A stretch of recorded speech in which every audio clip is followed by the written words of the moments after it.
Hello, welcome to E&A Build.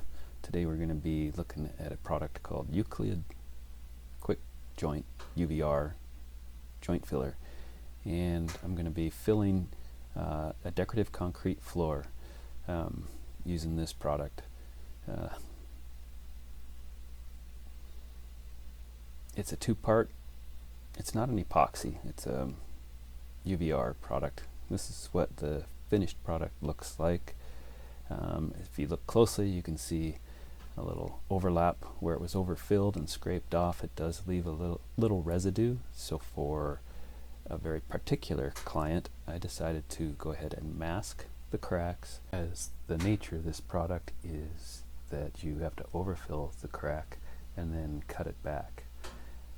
By doing so, that leaves a little bit of residue even on a polished and sealed surface concrete such as this.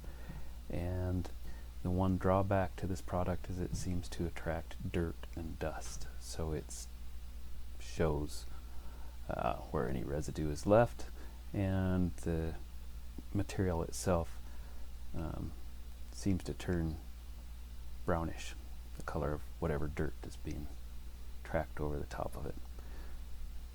But aside from that, it does give a nicely finished joint, which I was very happy with at the end.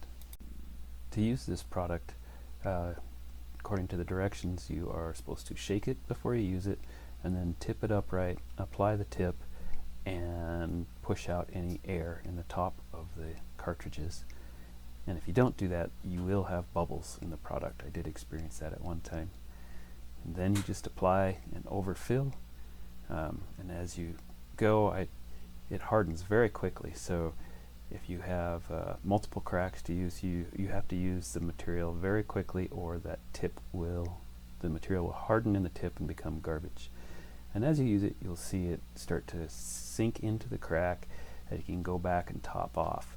You have to be very careful about that. I did find bubbles created if you filled over the top and didn't fill on the side. I did not find a great way to alleviate all of the bubbles, and coming back and filling the bubbles seemed to be a waste of time. It was minimally effective. I was quite happy with the end product, aside from the bubbles and the fact that it does attract a little dirt. It's a good looking, high performance, very hard, and relatively easy to apply system. It is a bit expensive. I ended up using 6 tubes on this particular project.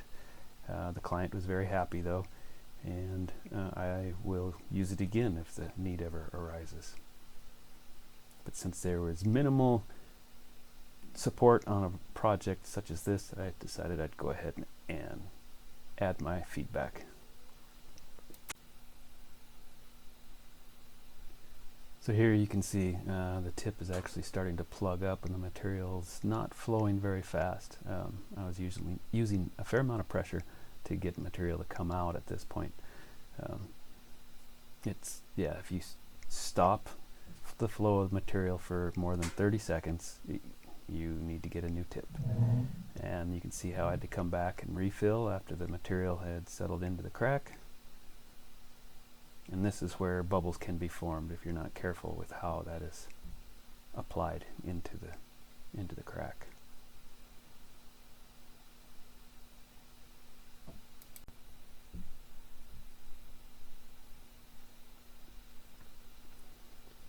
I had quite a few cracks to fill. It did turn out very nice by the end. The client was tickled. In fact, she had considered using a dark gray or a black color to accentuate the cracks. She actually kind of liked it. Here I was just peeling off the tape before I scrape it off. What I ended up doing at the end of this project was peeling both sides of the tape and lifting the edges and following with my razor blade, and that seemed to provide the best results. You do have to be careful about how you use the razor blade. Scrape, make sure you're on both sides of the crack and go in a smooth action so as not to provide a jagged surface. But then that's being incredibly picky, and very few people are going to stop and really examine the material in the crack.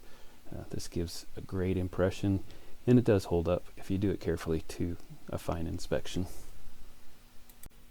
This stage of the process is actually quite satisfying. It's the whole reveal, you could say.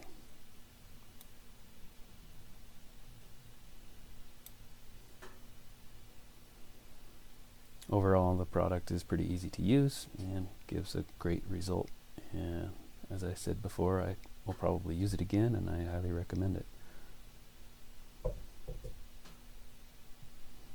But it does end up with a few bubbles at the end.